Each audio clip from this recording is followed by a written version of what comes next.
Hi everyone, আজকে আমরা ভাষা এ অধ্যায়ের যতগুলো এমসিকিউ আছে এই সকল এমসিকিউগুলোর সমাধান দেখব।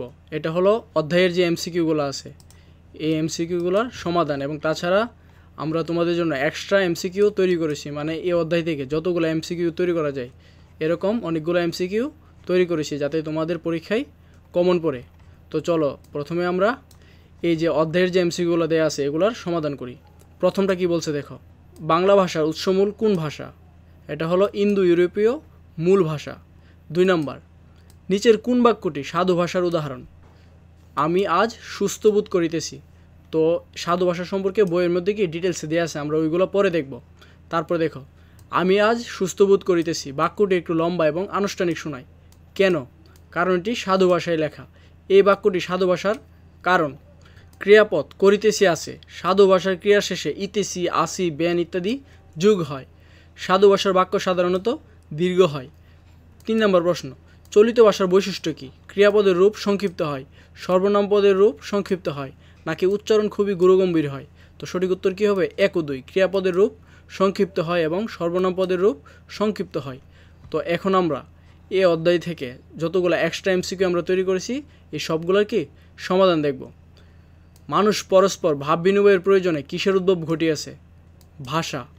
সমাজবদ্ধ মানুষের পারস্পরিক ভাব বিনিময়ের উন্নত মাধ্যম কোনটি? ভাষা। তো এগুলো অবশ্যই তোমরা ভালোভাবে স্ক্রিনশট দিয়ে রাখতে পারো বা মুখস্থ করতে পারো, কারণ এগুলো থেকে কি তোমাদের পরীক্ষায় আসবে। 3 নম্বর দেখো, মানুষের ভাষা কিসের সাহায্যে উচ্চারিত হয়? বাকযন্ত্রের সাহায্যে। তো এখানে দেখো, ধ্বনি উচ্চারণ করতে যেসব প্রত্যঙ্গ কাজে লাগে সেগুলোকে একত্রে কি বলে? বাকযন্ত্র বলে। মানবদেহের উপরিভাগে অবস্থিত ফুসফুস থেকে শুরু করে ঠোঁট পর্যন্ত ধ্বনি উৎপাদনে ব্যবহৃত প্রতিটি প্রত্যঙ্গই বাকযন্ত্রের অন্তর্ভুক্ত। বাকযন্ত্রের বিভিন্ন অংশ নিচের ছবিতে দেখানো হলো এবং এগুলোর সংক্ষিপ্ত পরিচয় পর্যায়ক্রমে তুলে ধরা হলো। তো তোমাদের সুবিধার জন্য বাকযন্ত্র তোমরা যাতে সহজে চিনতে পারো তার জন্য কি এখানে আমি ভেঙে ভেঙে তোমাদের জন্য দিয়েছি। বাকযন্ত্রের প্রত্যঙ্গ বলতে সেই অঙ্গগুলিকে বোঝায় যেগুলো কথা বলার সময় ব্যবহৃত হয়। এখান থেকে তোমাদের এমসিকিউ আসতে পারে, তো অবশ্যই এগুলো মনোযোগ সহকারে পড়বে এবং নোট করে রাখবে। এই অঙ্গগুলো বাতাসকে শব্দে রূপান্তরিত করে এবং সেই শব্দকে কি ভাষায় প্রকাশ করে। তো এখানে দেখো, বাকযন্ত্রের বিভিন্ন প্রত্যঙ্গ এর একটা ছবি দেওয়া আছে, দেখছো? এটা হলো নাসিকা গহ্বর, এটা কি দন্তমূল, এটা কি শক্ততালু, এটা হলো নাসারন্ধ্র, এটা কি উষ্ঠ। তো এইভাবে ছবিটা দেওয়া আছে, তোমরা চাইলে এটা ভালোভাবে দেখে নিতে পারো। এই যে বাকযন্ত্রের প্রত্যঙ্গগুলো এগুলো কি করে? বাতাসকে শব্দে রূপান্তরিত করে এবং সেই শব্দকে কি ভাষায় প্রকাশ করে। 4 নম্বর দেখো, বাকযন্ত্র সৃষ্ট সর্বজনবদ্ধ ধ্বনি সমষ্টিকে কী বলে? ভাষা। মানুষের মনের ভাব প্রকাশের জন্য উচ্চারিত অর্থবোধক ধ্বনিকে কী বলে? ভাষা। ডক্টর মোহাম্মদ শহীদুল্লাহর মতে বাংলা ভাষার উদ্ভব কাল কত? 650 খ্রিস্টাব্দে। এগুলো অবশ্যই তোমাদের কি মুখস্থ করতে হবে। বাংলা ভাষা প্রকাশের 2টি প্রধান রূপ বা রীতি কী কী? বাংলা ভাষার কয়টি রীতি আছে? 2টি। সাধু ও চলিত রীতি বাংলা ভাষার কোন রূপে রয়েছে? লেখ্য রূপে রয়েছে। বাংলা ভাষার প্রাচীন লিখিত রূপের নাম কি? সাধু ভাষা। ফোর্ট উইলিয়াম কলেজের প্রতিষ্ঠাকাল কত? 1800 খ্রিস্টাব্দ। কোন ভাষারীতির পদবিন্যাস সুনিয়ন্ত্রিত ও সুনির্দিষ্ট? সাধু ভাষা। তো এখানে দেখো, সাধু ভাষার পদবিন্যাস সুনিয়ন্ত্রিত ও সুনির্দিষ্ট হওয়ার কারণগুলো কি কি?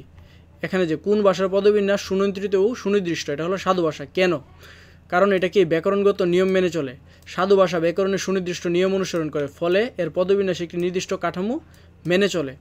তৎসম শব্দের ব্যবহার সাধু ভাষায় তৎসম বা সংস্কৃত শব্দের ব্যবহার কি বেশি? এই শব্দগুলো ব্যাকরণগতভাবে সুনির্দিষ্ট হয়, সাধু ভাষার পদবিন্যাস ও সুনির্দিষ্ট হয়। তারপর দেখো, ক্রিয়াপদ ও সর্বনামের পূর্ণরূপ গুরুগম্ভীর ও আভিজাত্যপূর্ণ। তো এই কারণগুলোর জন্য সাধু ভাষা ভাষারীতির পদবিন্যাস সুনিয়ন্ত্রিত কি সুনির্দিষ্ট। 13 নম্বর দেখো, চলিত ভাষায় ক্রিয়াপদ ও সর্বনাম পদ সংক্ষিপ্ত রূপ লাভ করে, এ কথাটি কি সম্পূর্ণ সত্য। সাধু ভাষায় কোন শব্দের প্রাধান্য বেশি? তৎসম শব্দের। তো তোমরা যখন ভাষা যে অধ্যায়টা এটা ভালোভাবে পড়বে তখন এই এমসিগুলো কি খুব সহজেই অ্যান্সার করতে পারবে। কোন শব্দগুচ্ছ সাধু ভাষার উদাহরণ? হস্ত ও ঘৃত। সাধু ভাষারীতির ক্ষেত্রে কোন বৈশিষ্ট্য উপযুক্ত? এই যে নিচে 4টা বৈশিষ্ট্য দেওয়া আছে এটার মধ্যে কোনটা উপযুক্ত? এটা হলো অপরিবর্তনীয়। সাধু ভাষার কি বৈশিষ্ট্য? কি অপরিবর্তনীয়। চলিত ভাষারীতির ক্ষেত্রে কোন বৈশিষ্ট্য প্রযোজ্য? পরিবর্তনশীল।